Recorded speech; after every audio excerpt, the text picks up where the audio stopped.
कर्जमाफीच्या संदर्भातली आमची तयारी अंतिम टप्प्यामध्ये आहे।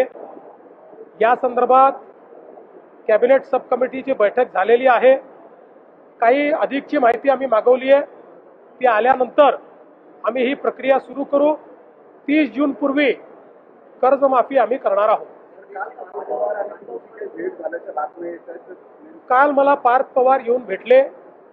काही 2-3 प्रशासनिक विषय होते, काही राजकीय विषय होते, त्याच्यावर त्यांनी माझ्याशी चर्चा केली।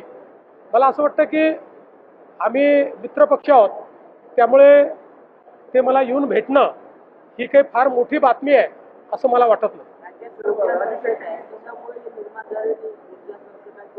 राज्यात कुठलंही ऊर्जा संकट नाही। आपल्याला आवश्यक त्यापेक्षा जास्त ऊर्जा आज आपल्याकडे आहे। एखाद्या ठिकाणी कधीतरी ग्रीड फेलियर होतं, त्यामुळे काही काळाकरता काही तासांकरता संकट तयार होतं, बाकी राज्यात भरपूर वीज आहे।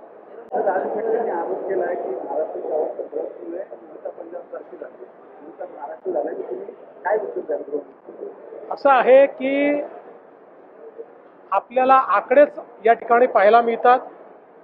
पंजाबची स्थिती काय, इतर राज्यांची स्थिती काय आणि महाराष्ट्राची स्थिती काय आहे। त्यामुळे महाराष्ट्राला अशा पद्धतीनं बदनाम करणं हे राजू शेट्टींना शोभत नाही। अर्थात अंमली पदार्थ हा एक हे मोठं आव्हान आहे, केवळ महाराष्ट्रासमोर नाही संपूर्ण देशासमोर आहे। पण देशाचे कणखर गृहमंत्री माननीय अमितभाई शाह यांनी मोदीजींच्या नेतृत्वात संपूर्ण भारतामध्ये ड्रग्सच्या विरुद्ध मोठी लढाई सुरू केली आहे। महाराष्ट्र त्यात अग्रणी आहे। काही काळ हा लढा आपल्याला द्यावा लागेल, पण मला विश्वास आहे की निश्चितपणे आपला विजय त्याच्यात होईल।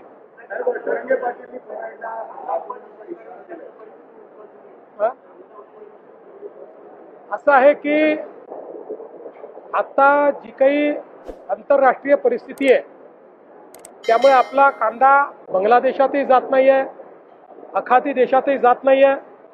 उत्पादन अधिक आहे, त्याला खरीदार कमी आहे, आणि म्हणूनच कालपासनं केंद्र सरकारने इंटरव्हेन्शन सुरू केलं आहे।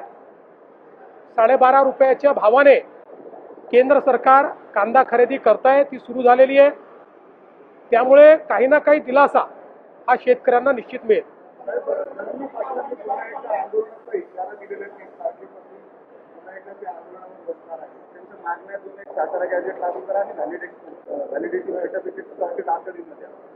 असं आहे, सातत्याने मराठा समाजाकरता राज्य सरकारने अनेक गोष्टी केल्या आहेत। यामध्ये सारथी संस्था तयार करून आपले अनेक मराठा तरुण IAS, IPS, MPSC स्पर्धा परीक्षांमध्ये आज त्या ठिकाणी उत्तम यश संपादन करतायत।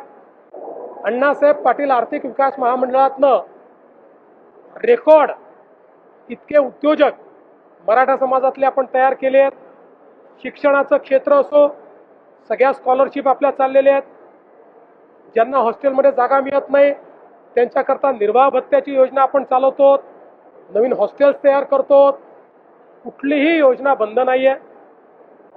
या ठिकाणी प्रमाणपत्र मागितलं आहे आणि खूप प्रमाणपत्र पेंडिंग आहेत, अशी परिस्थिती नाही। जे प्रमाणपत्र मागितले जातात त्यातले जे त्या नियमात बसतात ते सगळे दिले जातात, आणि पेंडन्सी कुठेही फारशी तुम्हाला त्या ठिकाणी पाहायला मिळत नाही। आता याची जी काही व्हॅलिडिटीची प्रोसेस आहे, ही प्रोसेस सर्वोच्च न्यायालयाच्या निर्णयानुसार केली जाते। त्याची कमिटीही सर्वोच्च न्यायालयाने तयार केली आहे, त्याचे निकषही सर्वोच्च न्यायालयाने तयार केली आहे। त्या समितीला पूर्ण स्वायत्तता सर्वोच्च न्यायालयाने दिली आहे। ते काही राज्य सरकार त्याच्यामध्ये हस्तक्षेप करू शकत नाही।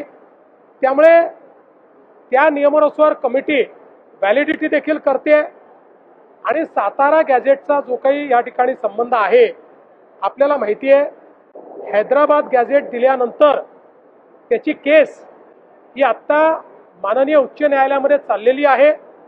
अजून त्या केसचा निकाल लागलेला नाही। त्यामुळे कंटेम्प्ट ऑफ कोर्ट कुठेही होऊ नये या दृष्टीनं त्या ठिकाणी आमच्या लॉ अँड ज्युडिशरी डिपार्टमेंटने जे काही सल्ला दिलेला आहे त्या सल्ल्यानुसार आम्ही काम करतो.